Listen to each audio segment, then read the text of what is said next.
Bueno, en esta clase vamos a trabajar con el texto descriptivo.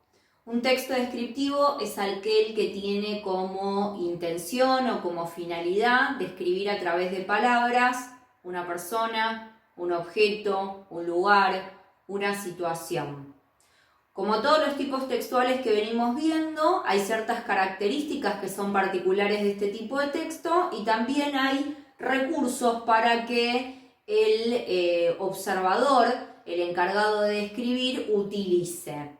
Vamos primero a las características. En primer lugar, se tiene que utilizar un lenguaje claro y expresivo. En segundo lugar, vamos a hablar de los tiempos verbales. Yo puedo describir en tiempo presente o puedo describir en tiempo pasado. Si describo en tiempo pasado, el tiempo verbal correspondiente es el pretérito imperfecto. ¿Dónde vemos la diferencia? Si yo estoy haciendo una descripción técnica, por ejemplo, de un objeto, y estoy dentro trabajando con la explicación, como la explicación debe realizarse en tiempo presente, entonces las descripciones que incluyamos también van a estar en presente. Pero si por ejemplo la descripción está dentro de un cuento, como el cuento se escribe en pasado, el tiempo verbal de la descripción va a ser el pretérito imperfecto.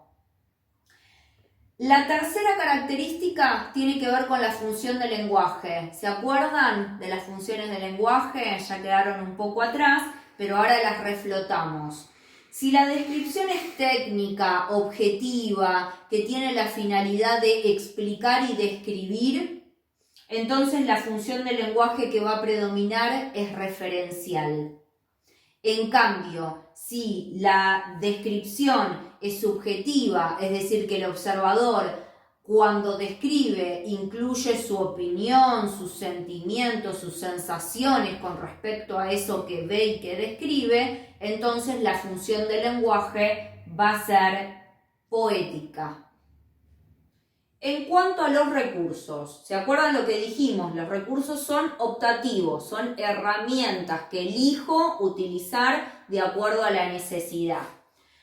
Un recurso que casi estamos obligados a utilizar, casi es el recurso de los adjetivos. Cuando yo quiero describir algo, la clase de palabra que me permite hacerlo inmediatamente, de decir cómo es algo o alguien, son los adjetivos. Pero fíjense que la característica, el recurso es adjetivo valorativo. Dentro del grupo de los adjetivos, aquellos que imprimen, agregan, tienen el plus de un juicio de valor con respecto a lo que estoy describiendo, se llaman valorativos. Acá les puse algunos ejemplos, cuando digo horrible, genial, extraordinario, grandioso, aburrido. ¿Sí? Tiene que ver con la opinión personal de la persona que describe.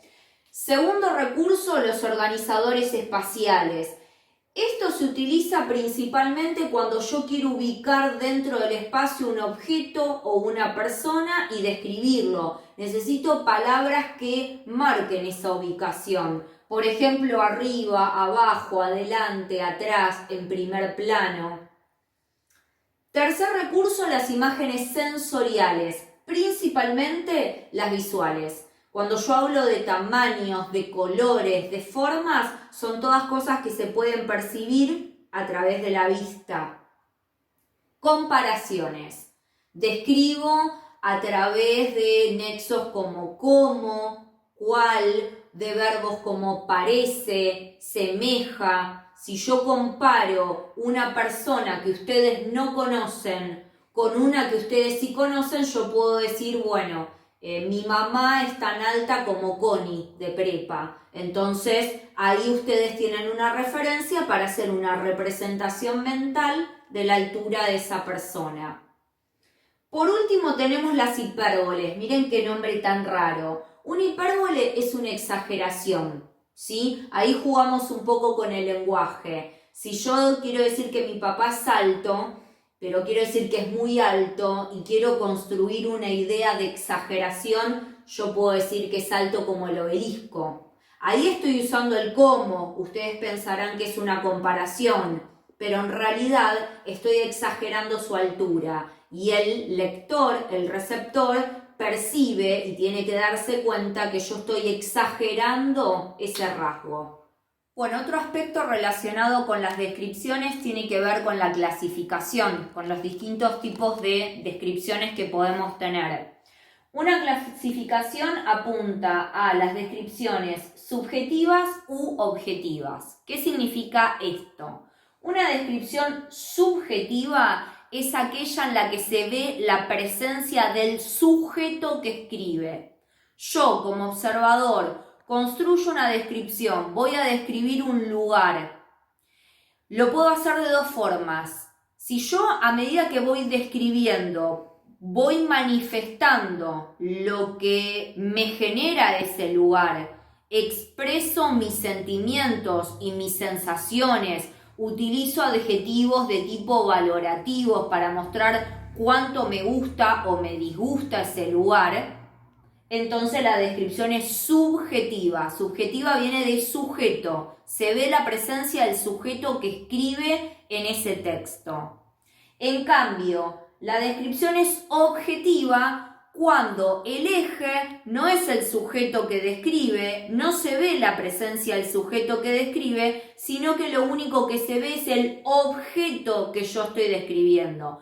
Llamo objeto a cualquier cosa que se describa. Un objeto de observación puede ser una persona, puede ser un lugar, puede ser una cosa, puede ser una situación, ¿sí? Yo a la descripción objetiva le digo técnica, porque tiene como finalidad una cosa más explicativa, más de limitarme a describir eso sin que incluya nada que tenga que ver con mis pensamientos o mis sensaciones.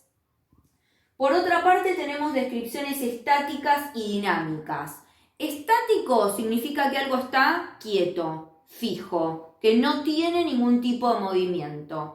Si yo quiero describir una persona de forma estática, la describo como está en un preciso momento, como si fuera una fotografía, ¿sí? Por ejemplo, ustedes me pueden describir a mí, como me ven ahora. Si me describen así, es una descripción estática. Lo mismo si yo les pido que describan su habitación. Es como que lo que se ve en ese momento lo ubican en el espacio y lo describen.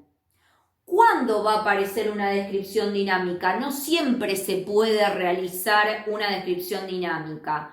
Para poder hacerlo, tenemos que observar un objeto durante un plazo de tiempo. Y ese objeto, en ese plazo de tiempo, tiene que ir cambiando. Entonces, yo en mi descripción lo que voy a hacer es ir dando cuenta de los cambios que fue sufriendo ese objeto a lo largo del tiempo, ¿sí? Supongamos que yo quiero describir una persona de forma dinámica, ¿sí? Tengo que observarla durante un tiempo. Esa persona tiene que haber ido cambiando. Entonces yo digo, bueno, Carolina a principio de año tenía el pelo morocho, con rulos y muy abultado. Era delgada y estaba siempre muy arreglada.